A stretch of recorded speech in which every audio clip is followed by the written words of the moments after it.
వీక్షకులందరికీ నమస్కారం. మార్చి నెలలో ద్వాదశ రాశుల వారికి ఏ విధమైనటువంటి ఫలితాలు కలగబోతున్నాయో ఈ వీడియో ద్వారా తెలుసుకునేటువంటి ప్రయత్నం చేద్దాం. క్రోధీనామ సంవత్సరంలో చిట్ట చివరి మాసం ఈ మార్చి నెల. ఈ పాల్గొన మాసంలో గ్రహ సంపత్తిని గనక మనం పరిశీలనం చేస్తే గురుడు వృషభ రాశి యందు సంచారం చేస్తూ ఉన్నారు.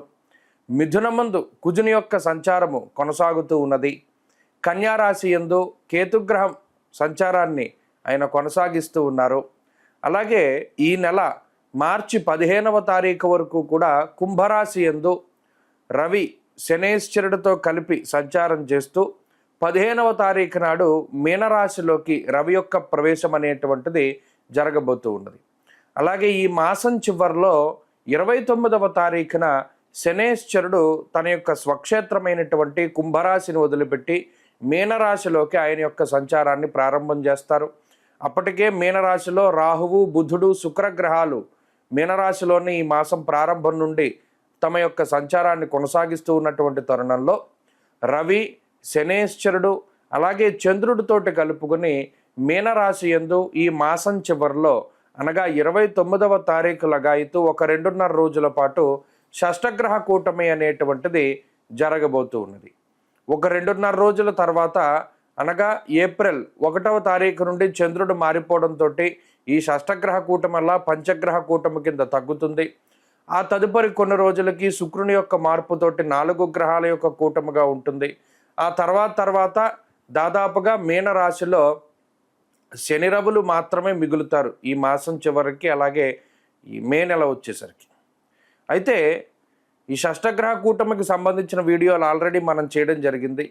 ఇప్పుడు ప్రత్యేకించి ఈ మార్చి నెలలో ఈ ద్వాదశ రాశుల వారికి మరి ఇటు రవి కానీ శనేశ్వరుని యొక్క మార్పు కానీ తీవ్రమైనటువంటి ప్రభావాన్ని చూపించేటువంటి ఈ నెలలో ద్వాదశ రాశుల వారికి ఏ విధమైనటువంటి ఫలితాలు కలగబోతున్నాయో మనం ఇప్పుడు ఈ వీడియో ద్వారా క్లుప్తంగా తెలుసుకుందాం.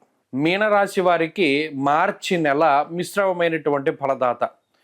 మనం చెప్పుకోవడానికి కూడా చాలా అతి కొద్ది విషయాలే ఉన్నాయి. కాకపోతే ఈ రాశి వారికి ఈ సమయంలో యోగించేటువంటి గ్రహం కూడా ఉన్నది, శుక్రుడు. ఎందుకండి అంటే ఇక్కడ మనం ఒక విషయాన్ని గమనిస్తే జన్మరాహువు, జన్మబుధుడు అలాగే జన్మ శనేశ్వరుడు ఈ మాసంలో 1వ స్థానంలోకి శనేశ్వరుని యొక్క స్థితి, 1వ స్థానంలోకి రవి, అర్ధాష్టమ కుజుడు, తృతీయ గురుడు, ఇలా చెప్పుకుంటూ పోతే గోచారవశాత్తు శూన్యమైనటువంటి ఫలితం. అంటే ప్రతి గ్రహము ప్రతికూలంగా ఉన్నటువంటి పరిస్థితి. ఈ మాసంలో శుక్రుడు ఒక్కరు కొంత అనుకూలంగా ఉంటారు, తప్పితే మిగతా గ్రహాలన్నీ ప్రతికూలంగా ఉన్నాయి. మరి ఇటువంటి సమయంలో జాతకంలో ఉండేటువంటి దశాంతర దశలు చాలా కీలకం. జాతకంలో దశలు అంతర్దశలు గనక యోగిస్తే ఈ క్లిష్టమైనటువంటి పరిస్థితి నుండి దాటగలుగుతాం. లేని పక్షంలో కొంత ఈ గ్రహస్థితి అటు శారీరకంగానూ మానసికంగానూ ఎక్కువ ఇబ్బంది పెట్టడానికి అవకాశం ఉంటుంది. అందుకనే మీనరాశి గురించి చెప్పేటప్పుడు చాలా జాగ్రత్తలు తీసుకోవాలి అని చెప్తూ ఉన్నాం. ఇక్కడ రవి వ్యయంలో ఉన్న, శనేశ్వరుడు వ్యయంలో ఉన్న వారిద్దరూ జన్మరాశిలోకి వచ్చిన ఎక్కువగా శారీరక శ్రమని, కష్టాన్ని, ఆర్థిక నష్టాన్ని, వ్యసనాలని వీటన్నిటినీ కూడా కలగజేస్తూ ఉంటారు. అలాగే రాహు జన్మల్లో ఉన్నప్పుడు కూడా అంతే. ధారాపుత్ర విరోధస్య ప్రవాసం రోగపీడనం అన్నారు. అంటే అక్కడ కుటుంబానికి దూరంగా వెళ్ళేటువంటి పరిస్థితులు, సౌకర్యవంతమైనటువంటి జీవనం లేకుండా విచ్ఛిన్నం చేసేటువంటి విధానంలో ఈ గ్రహస్థితి ఎక్కువగా ఉంటుంది. ఏది మనం మాట్లాడుకున్నా అవన్నీ కూడా కొంత వ్యతిరేకమైనటువంటి ఫలితాలు వస్తున్నాయి అన్నట్టే ఆ ఋషిప్రోక్తమైనటువంటి శ్లోకాలు చెప్తూ ఉన్నాయి. ఇక్కడ ప్రతిదీ ఏది కూడా నా సొంత ప్రయత్నంలో ఏమీ ఉండదు. ప్రత్యేకించి ఈ గ్రహస్థితి బాగాలేదు అని మనం తెలుసుకున్నప్పుడు అంతే, బాగాలేదు అన్నట్టుగానే చెప్తేనే దాని నుండి బయటపడడానికి ఏదో ఒక మార్గం వెతుక్కుంటారు. తప్పితే మీన రాశి వారికి మీరింత వ్యతిరేకంగా ఎందుకంటే చెప్తున్నారు, కొంత భయం వేస్తోంది, ఈ గ్రహస్థితి మరీ ఇంత ఇబ్బంది పెడుతుందా, మేము చాలా పెద్దవాళ్ళం, వయసు పెద్దది మాది, ఇదేమైనా ఇబ్బందులను కలగజేస్తుందా అంటే భగవంతుడు మనకి భవిష్యత్తును గురించి తెలుసుకునేటువంటి శాస్త్రంగా ఈ శాస్త్రాన్ని చెప్పాడు. అందులో భాగంగా మరి ఇప్పుడున్నటువంటి గ్రహస్థితి, అందులో 5 గ్రహాలు లేదా 6 గ్రహాలు జన్మరాశిలోకి రావడం, ఈ నెలలో చివరిలో జరగబోతూ ఉన్నది. అంత మునుపు రాహువు కానీ, బుధుడు కానీ, రవి కానీ వ్యయస్థానంలోనూ జన్మరాశిలోనూ శనితో కలుపుకొని 12, 1 స్థానాల్లో ఉండడం అనేటువంటిది అంత మంచిది కాదు. ఇది దేన్ని కలగజేస్తుంది? ఆరోగ్య సమస్యల్ని, ఆర్థిక ఇబ్బందుల్ని, మానసిక సమస్యల్ని, ఉద్యోగ సమస్యల్ని, ఇలా ఏది చూసినా సమస్యగానే ఉంటుంది. మరి సరే ఇవన్నీ ప్రాబ్లమాటిక్గా ఉన్నాయి. మనం బయటపడడానికి ఏం చేయాలి అంటే ఒక్కటే, పరమేశ్వరుడి యొక్క ఆరాధన. మీకు ఏదైనా ఉపాసనా బలం ఉంటే ఆ బలం రీత్యా కొంత బయటకు వెళ్ళగలుగుతారు. ఎందుకంటే ఇవన్నీ కర్మానుగతైన ఫలితాలు కాబట్టి, కర్మ సంబంధమైనటువంటి విషయాల నుండి బయటపడాలి అంటే భగవత్ సంబంధమైనటువంటి కార్యక్రమాలని ఆచరించాలి. నిత్యాభిషేకం చేసుకునేటువంటి వారు శివుడికి అవి చేసుకుంటూ ఉండొచ్చు.